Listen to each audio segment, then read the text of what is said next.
So, hi, everybody. Thank you so much for your time today. I'm really excited to be here. My name is Peter Carney. I'm the Director of IT Security and Architecture for INTRUST Bank. I graduated from K-State a while back and have been doing security stuff ever since. It's a fascinating world. It has changed drastically, and it continues to change even more drastically every day. It's one of those jobs where I wake up and I go to work in the morning and it's never the same day twice. It's super fun for me. So I have been to these talks before. I don't like the fear mongering. I don't like the come in here and just try to scare you into doing something. So that's not what we're going to do today. I want to give you some things that you guys can do that's helpful for you personally and professionally. I've found in my past that when I can give somebody something they can do that affects both, they tend to do it better.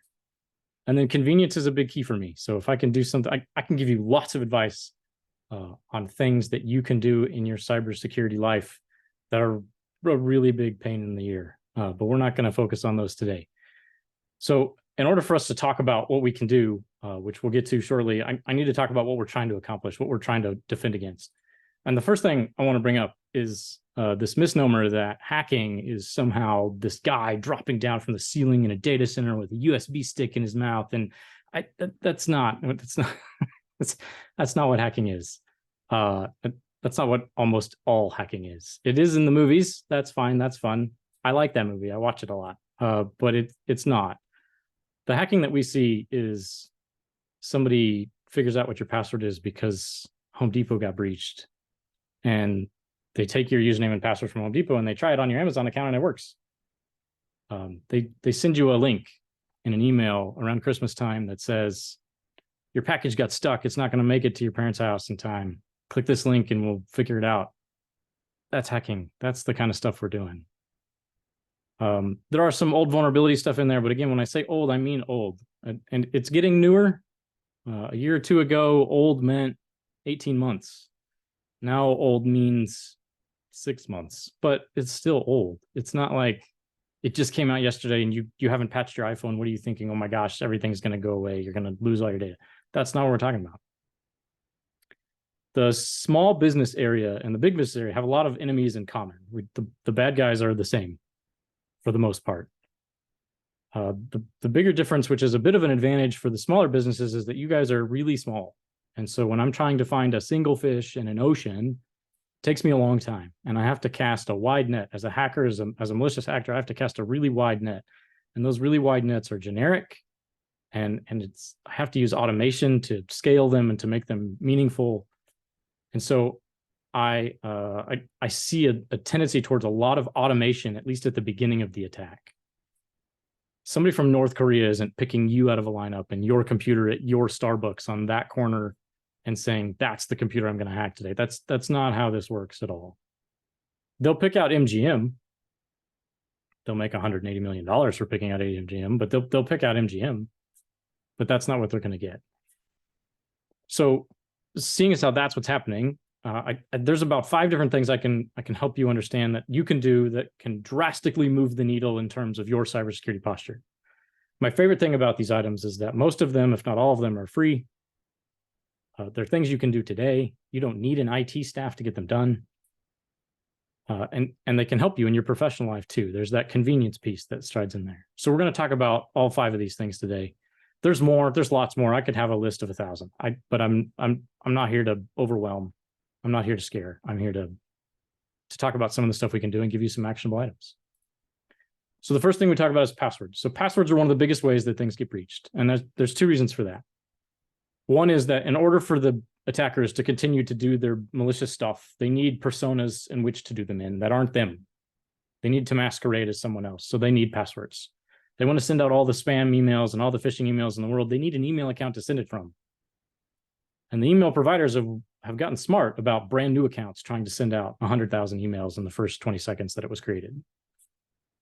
But a mature account like the one you've had since high school, those are really valuable to them. And the only lifeblood they've got is to continue to compromise more and more and more of those. The second reason that passwords are really important is because they're the gateway to a lot of things. Not just more ability to grab passwords, but your bank account and your credit cards and your financial data, all that kind of stuff that they're after. Most of the attacks that the small business community sees are financially based.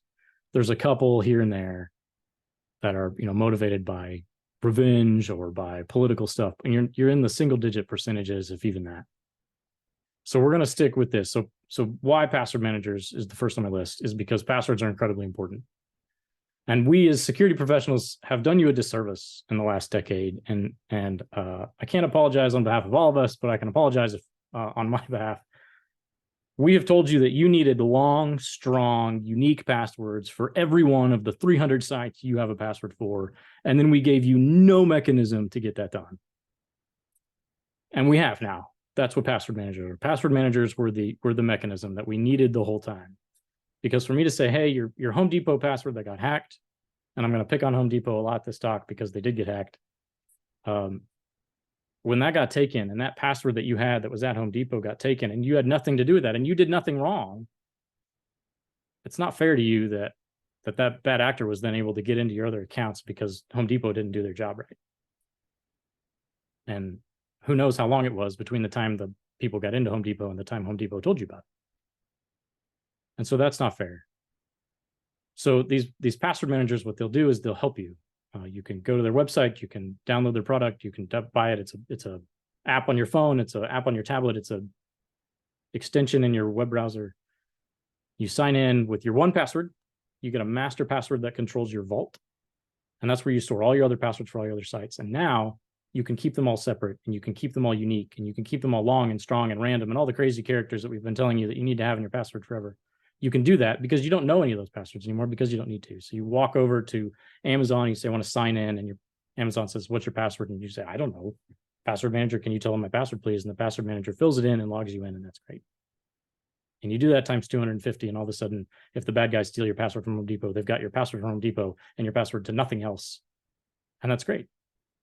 What you've left them with is almost entirely worthless, which is what our goal is. Our goal is to not necessarily stop the bad guys from taking stuff, because bad guys are going to bad guy.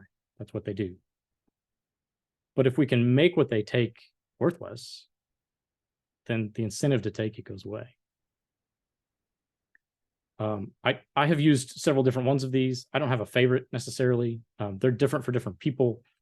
I would say arguably LastPass is maybe the most popular. It's probably got the prettiest interface. I don't know. It's all subjective stuff. If you pick one on this list, you're going to be in good shape. If you pick any of the ones that are top 5 on CNET, you're going to be in good shape. Just go grab one and start to use it. Your browser, your web browser, Chrome, Edge, Safari, Firefox, they probably have one of these built in. The feature parity isn't quite there yet, so I don't usually recommend them. If you can do a password manager that's on this page, you probably should. If you can't, or you don't want to, or you're neck deep in 100 passwords in your browser, that's fine. You can stay there. Just try to keep your passwords unique across your sites.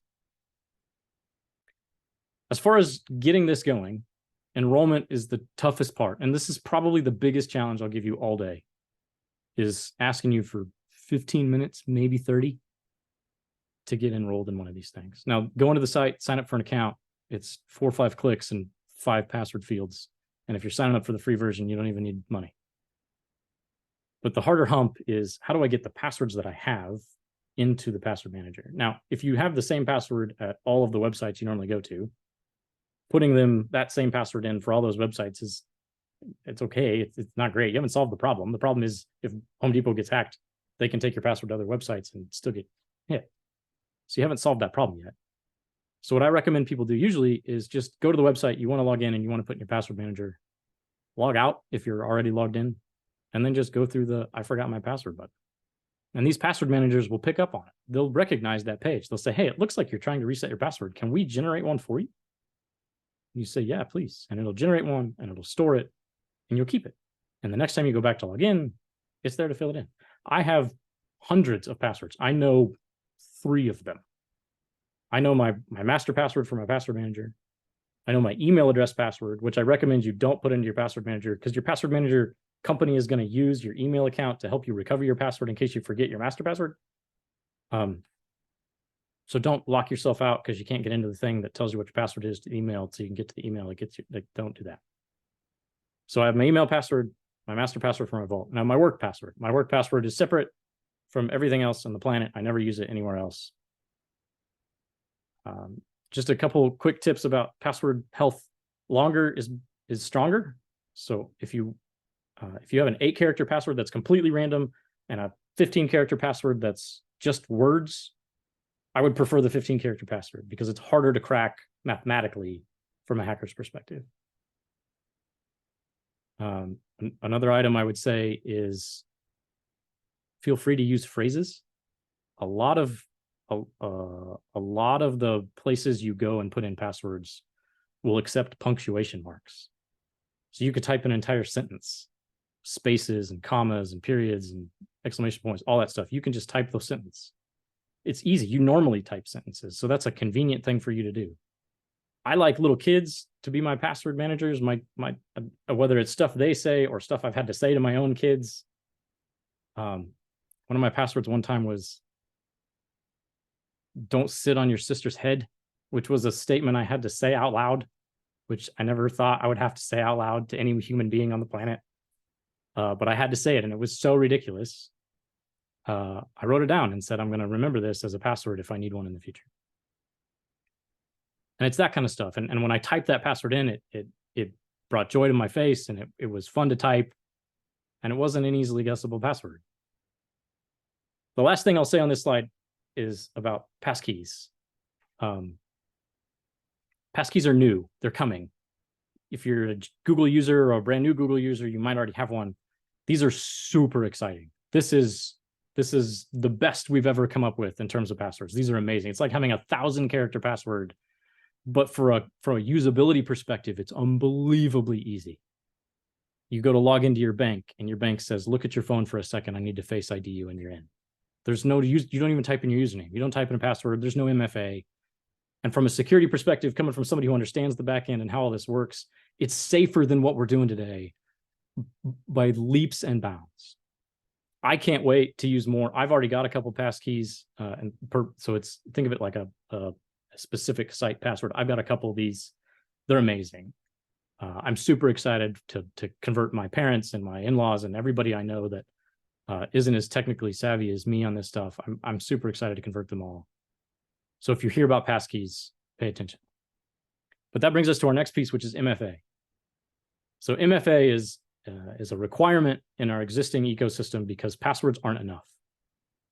When the Russian gets your username and your password and they can log into these sites as you, they have a thing you know, and that's it. And in the MFA world, we typically look at 3 different factors. We look at things you know, like a password, things you have, like a phone or a laptop that's yours, and things you are, like your fingerprint or your retina or your Face ID. And if we can see those 2 of those 3 things, we've got a pretty good idea that you are who you say you are. If it's just one of those things, like just a password, we know that stuff gets out. When Home Depot leaked all those passwords, the bad guys now had my password. But if those bad guys also have to be able to send a text to my phone and read it, or get a rolling code off of a device that I have, or get my fingerprint, that's a lot harder. And that bar is so big and raises the stakes so high that most of those attacks can't work anymore at all. It stops the efficacy completely.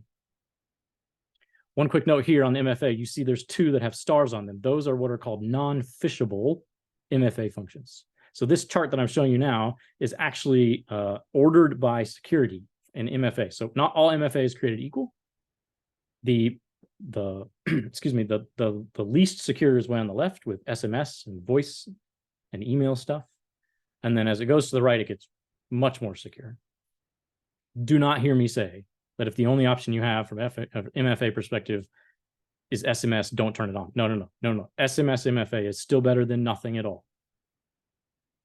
But it's easier to break than you think it should be. And some of that makes sense. Telephone companies are not identity providers. If any of you have had any trouble with a telco in your life, AT&T, T-Mobile, Verizon, those guys, it wouldn't surprise me. And so for them to also struggle to make sure that they're giving that code to only the person who's supposed to have it, it's not surprising to me. So as we move up into the non-phishable ones, so what I mean by phishable and non-phishable. So if I'm trying to hack into your account and I get your username and a password, and I'm trying to get into your Amazon account, and I call you and I say, hey, I'm from Amazon. I know this about your account. We had some trouble on our back end. I need to verify that I'm talking to you before I finish telling you what the rest of the story is. I'm going to send you a code and I need you to read it to me. Make sure I verify I'm talking to you. That sounds super convincing. But you're never supposed to give these MFA codes to anybody, ever. I work at a bank. We have them. We will never ask for them, ever. The only people that ask you for these MFA codes are the bad guys. But that's what I mean. You can read them that code. They can type it in. They can go on. You can say, hey, I sent you an app push. You can push the button that says, yes, it's me on your app. They can phish you into doing that. They can social engineer their way to do that. The U2F tokens, they're things you stick into your computer. They have to be at the computer that's trying to log in. Your fingerprint has to be on the machine that's trying to log in. That's the kind of stuff that's not phishable. Please turn on MFA. It's free. The biggest problem that the cybersecurity industry has had with MFA in the last 5 years has been trying to get people to turn it on. And we've had some people, like banks, had to go through this notion of requiring it and going through the ruckus of what that looked like. But if you can get into your account settings and turn on the MFA settings that are there, I would recommend it. I don't mean to try to say turn on MFA everywhere all the time, no matter what. If you have a login to the Wichita Eagle or the Wichita Business Journal, is it that important that you turn on MFA for somebody to read the news? No, probably not. I get that. But if that same person can get into your account settings in the Wichita Business Journal and you've got a credit card attached to it and they can read you part of your credit card and they can say, I'm from the Wichita Business Journal. We did a system upgrade. I need to transfer your account over. I just need a couple quick pieces of information. Can you verify the first 12 digits of your credit card number or the last 5? Like the thing that's not masked on their side that they know, they'll ask for the other half. That's the social engineering part that kind of gets really yucky. And that MFA pretty much knocks that out. Okay, let's move on to the next one, patching. This one's kind of two different pieces at the same time. One is patching and one is what we would call end-of-life systems in the industry, and we'll talk about those. So for 99% of the stuff that you're doing, auto patching is perfect. Do it. Turn it on. Patch Windows the second Tuesday of every month when it comes out. Patch Mac OS. Patch whatever your operating system is on your device. If you've got a Chromebook, it's basically your operating system is your browser at that point. You also need to patch your browser. Most of these patches are happening automatically, which is super easy for you. There's no lift there. The biggest lift is you have to reboot every once in a while. Once a month-ish. Reboot your browser, turn it off and back on. If you can do that every day, you 5 gold stars there.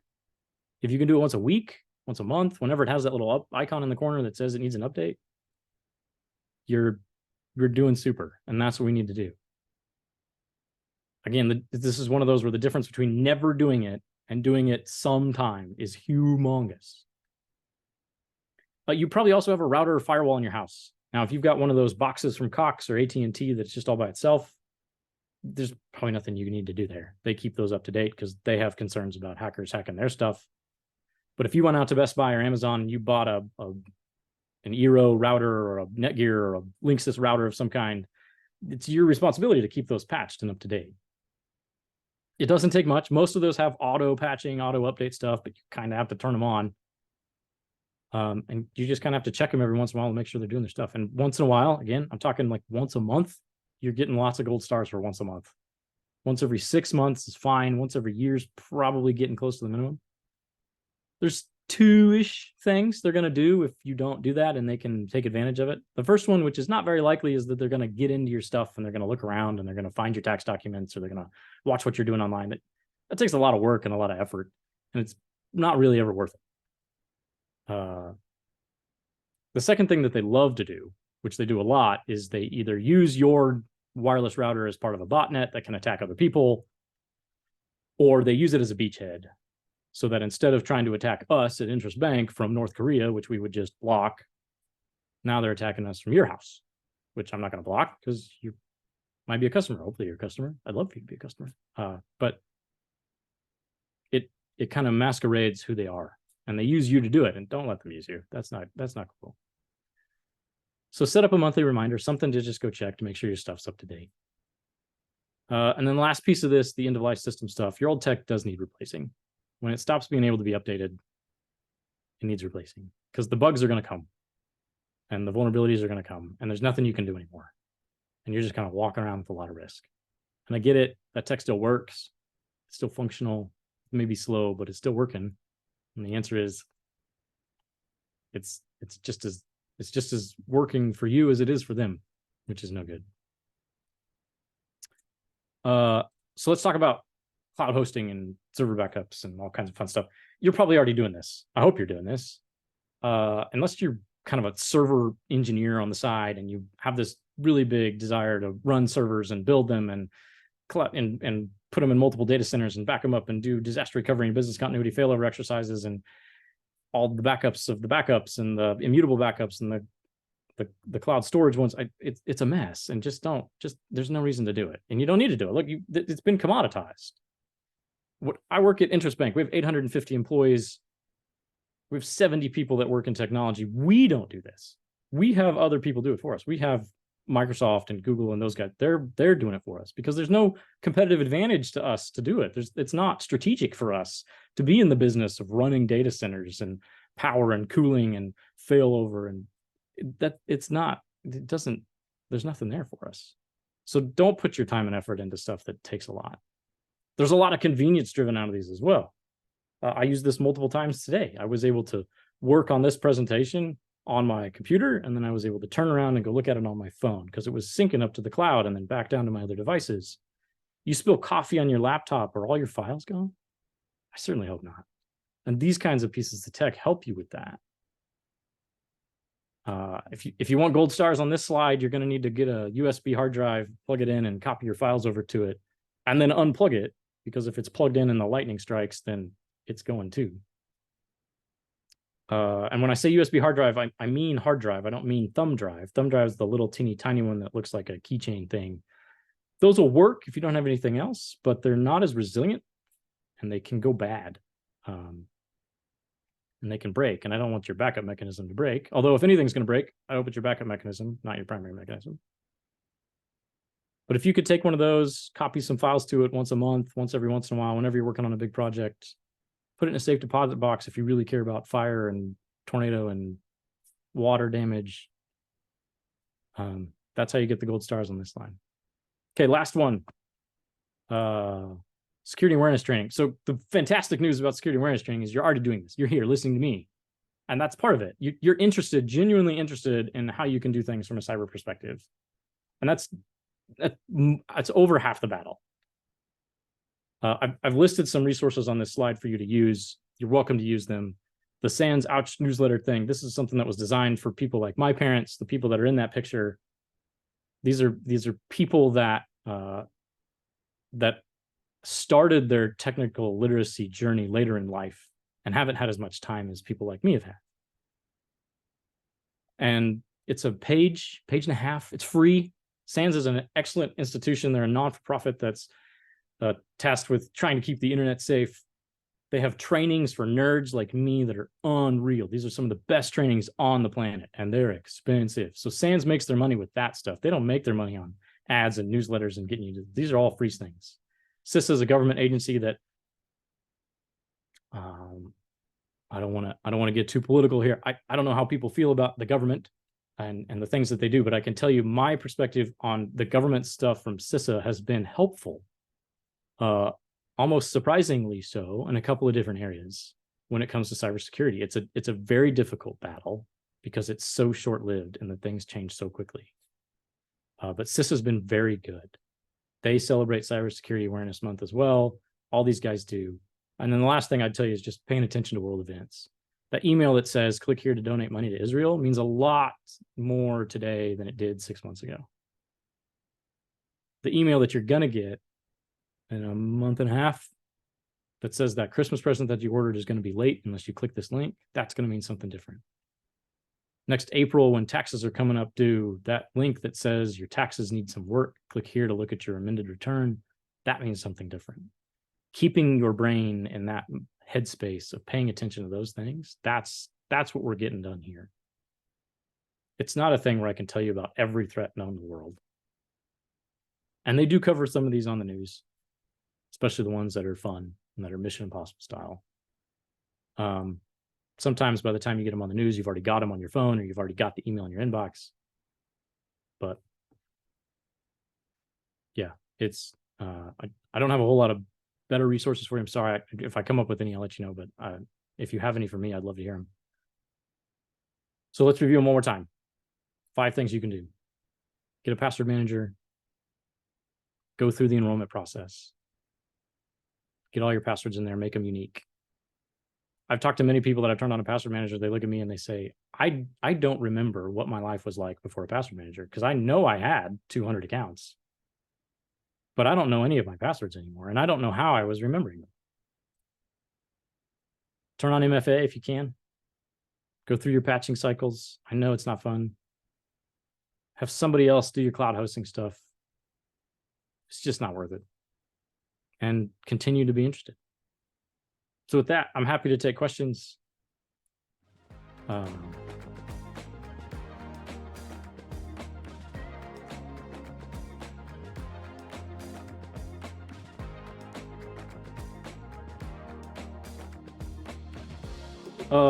So that's interesting. It depends on your guys' risk appetite on the side of the business. For me, the way I look at it personally, the user owns their password. The user is responsible for their password. They're responsible for securing their password, and they're responsible for doing it. We have handed out LastPass inside of INTRUST Bank to end users who want to use it. But if they have another password manager they'd like to use, I don't stop them from using it, because it's their job to keep it safe. I can control their account on the business side. If they're trying to log into Google or Microsoft or whatever, I control whether or not they can log in. I can change their password whenever I want. So if we think that their passwords might have been hacked, or we think that they don't, or they don't work here anymore, or they developed into an insider threat for some reason, I have control and I don't need their password. And so to me, their password is their thing to use. There is some things to be said around administrative access. If you're going to be an administrator, you probably shouldn't be doing both. I've heard some, advice in the past of, if you're going to do your online banking, you should have a dedicated computer to do online banking and something else to do Facebook and all those other things. There's wisdom in that advice. I can tell you, I'm a cybersecurity professional. I don't do that. I check Facebook and do my online banking from the same machine. It's a lot of work to have a second machine and keep it patched and keep it up to date. So I tend to kind of blend the personal and the professional a bit until it comes to my administrative access inside my organization. Then I draw a line.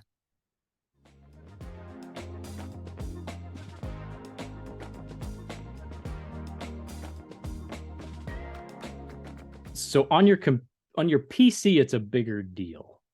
And that's because of the frameworks that have developed to run the applications.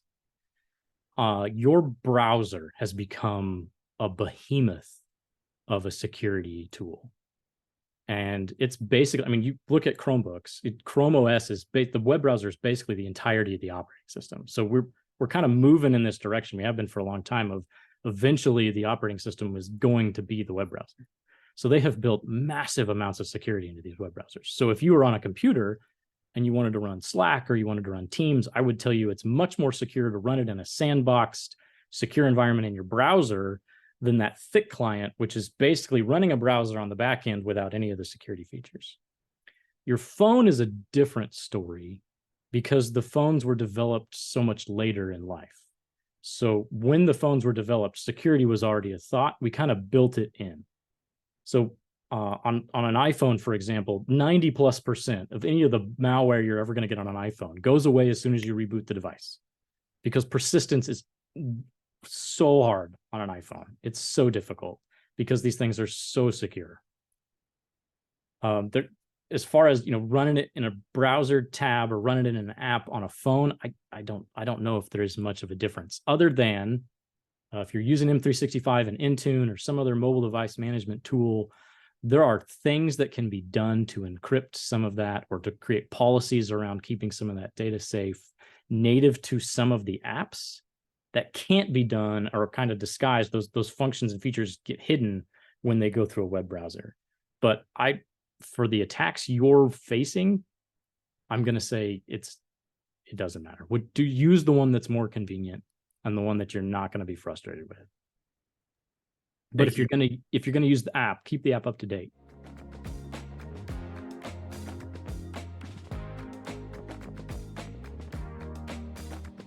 So we talked a little bit about it. It depends on your organization. There are companies out there that do a really good job. KnowBe4 is one of them that gets thrown around a lot. There's several others like it.